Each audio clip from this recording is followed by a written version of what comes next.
Yeah, and the impact of that on the rest of the global situation too. It would be a domino effect because there are conflicts happening all over the world, many of which the United States has a deep hand in, which would also be put on notice as well, because these are the biggest questions on the world stage at this moment. And when you talk about credibility, I mean, credible countries don't need to lecture, yell at, threaten African countries with GDPs, that are a hundredth of the size, even less than even that of the United States, to sign on to sanctions against Russia. Like, you don't need to do that, but yet you have mainly 60+% of the world not viewing the United States as very credible when they're going after Russia, they're going after China, and we're seeing the hypocrisy, and we're really seeing the projection, that hubris that you're talking about, taking center stage and completely and utterly, I think, discrediting U.S. leadership. It only gets worse the more that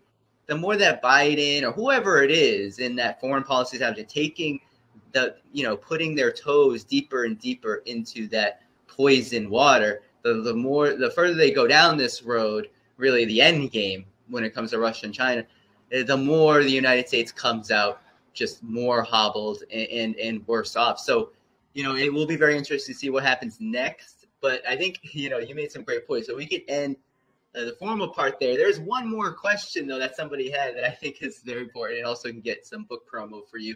Before I get to it, though, I've been integrating a lot of Patreon member questions, a lot of Substack member questions, and YouTube member questions into this stream today. So thank you to all of you who subscribe and support this channel and support my work. For those of you who are interested in doing this in the future and suggesting guests, and there's all sorts of other perks you can get, there are all the links in the description of this video to Patreon, to Substack, and of course you can join YouTube membership in a bunch of different places on the YouTube page. But with that said, Scott, one of my YouTube members had, I thought, a nice question for you, and it has to do with a potential book tour coming up. And they wanted to know, their name is Cheryl, I think it is, from what I see on the YouTube member handle. They said, Scott, what are the things you hope to do in Russia when you tour there with your book? I think the book is Disarmament in the Time of Perestroika, Arms Control in the End of the Soviet Union, a personal journal. I'll put a link in the chat. But what would you hope to do if you were doing a tour in Russia, and talk about that at all, if that's happening or what? Well, no, I mean, it'll happen when it happens, but it looks like it's going to happen. When I wrote this book, the last place I thought it would ever be published in would be Russia. I wrote the book because I think it's an important piece of history about a moment in time that most people aren't aware of. I mean, there's, if you say Intermediate Nuclear Forces Treaty, they'll go, yeah. Oh, yeah, that was that cute little Reagan-Gorbachev moment. But then that's it. They don't realize it's actually the treaty that saved the world. They don't realize how hard it was to implement, and the challenges that we faced in getting this job done, and the human story of trying to build a monitoring facility outside of a Soviet ICBM factory 750 miles away from Moscow in the foothills of the Ural Mountains, in an area that no foreigner had been since Peter the Great's time, because of the sensitivity of it. And all this taking place in the social and cultural revolution that was perestroika. So it's just a fascinating moment in history, a unique book from that standpoint. It's a really cool human story, too. I mean, I think a lot of people who've read it have said that they laughed, they cried, because it's, you can't have history without really cool people in it. I like to think I was one of those cool people, but there are other cool people too, people a lot cooler than me, that were out there doing this stuff. And it's just a good story. But this is the one that got me into Russia, because it turns out that I published it, before this conflict, but it came out right as this conflict was happening, and people started to ask the question, or say things like, we've never seen U.S.-Russian relations this bad, unprecedented. And I'm like, read my book, because back in the 1980s, it was pretty bad. And the journey of arms control and the process of using arms control as a vehicle to encourage, conversations, dialogues, et cetera, to break down those walls of hatred and mistrust and build the opportunity for peaceful coexistence, we did that. History repeats itself. And people say those who failed to learn the history of the past are condemned to repeat it. But sometimes when history repeats, it's not that you're condemned. You need to relearn something. And this book is a template of hope. It shows people what we need to do to bring it into this. And one of the key things is to encourage a dialogue between Americans and Russians. That Russophobia is a disease. It's a disease that's infected the United States of America. We don't understand Russia. And from that ignorance comes fear, and that fear is exploited by politicians who are seeking to do things that have nothing about, the reality of the situation, but to empower themselves, using this fear and ignorance to encourage increased defense budgets because they have defense contractors in their districts, et cetera, et cetera. And if you allow yourself to be taken hostage by these policymakers, then it's over. But, there was a moment in June of 1982. There was a 1 million person rally in New York City Central Park. And they came together not against something, but for something, for disarmament, for arms control. And this is June of 1982. Ronald Reagan's the president. And there's no talking going on between the United States and the Soviet Union. Arms control is not on the table at all. The arms race is threatening to kick off again. And by having 1 million people show up, they sent the signal that we want peace with them, the evil empire. We want peace with them. We liberate you politically.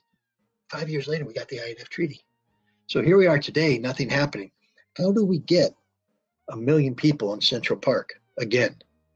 And the only way you do that is by liberating them from the fear that comes from their ignorance about Russia. So I want to encourage a dialogue. And so when someone came to me and said, we'd like to publish your book in Russia, at first I was like, I don't know, man, that's a tough one. The more I thought about it, I'm like, this is actually the best thing that could ever happen. Because what I've found out in talking about this is that the kind of conversations you and I are having, the Russian people love. They love these kind of conversations. They want to engage in this kind of conversation. And so I was invited literally by the people of Russia. I can say that because I have a Telegram channel, and just every single one of them, you bring that book here. And I'm like, I don't want to bring that book there. You bring that book here. We insist you bring the book here. We insist. And then I finally, I'll just be honest about it. A guy called me up, and he's a pretty influential guy in Russia. And he said, we want you to come to Russia, and we want you to tour around Russia. We want to show our appreciation for what you've been doing to try and bring about, better relations. And I went, wow, I was deeply touched by it.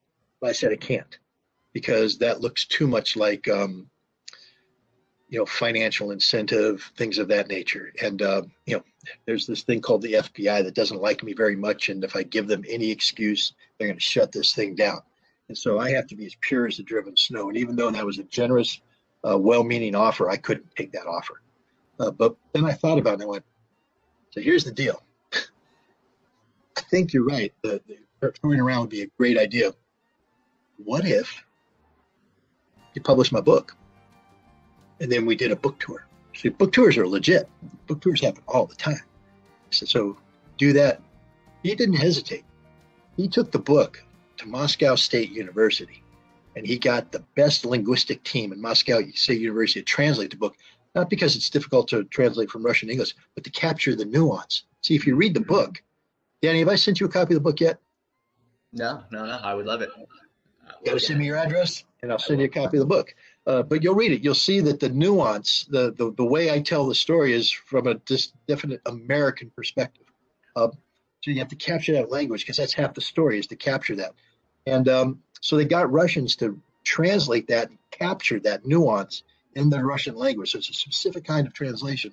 So they took the time and effort to do it. Then he marketed it out there, and they found a very good, one of the major publishers in Russia today, Komsomolskaya Pravda. And they said, yeah, we want to publish the book. And then they said, and we want to bring him over here, and we want to do a national tour. So that's going to happen. I mean, as I said, nothing ain't guaranteed till it actually happens. So we can pretty much say it's going to happen when I step foot off the airplane onto in Moscow and begin the tour. But right now it looks like it's going to happen. And people say, well, what do you want to accomplish?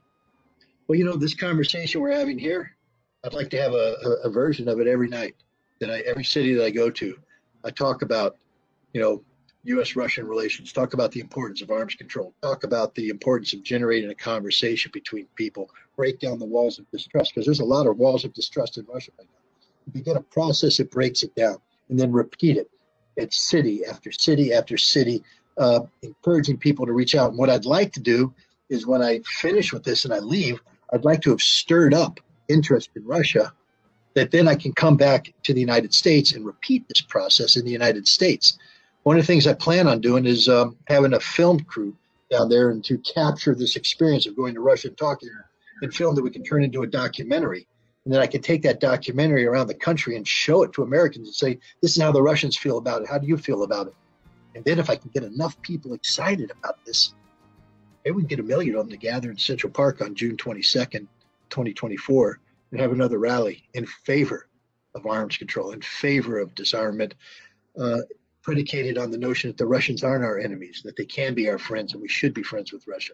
Imagine if that happened. I know. I mean, maybe I ate a mushroom, that I'm hallucinating. I mean, look, I'm not a kumbaya kind of guy. It's not in my DNA.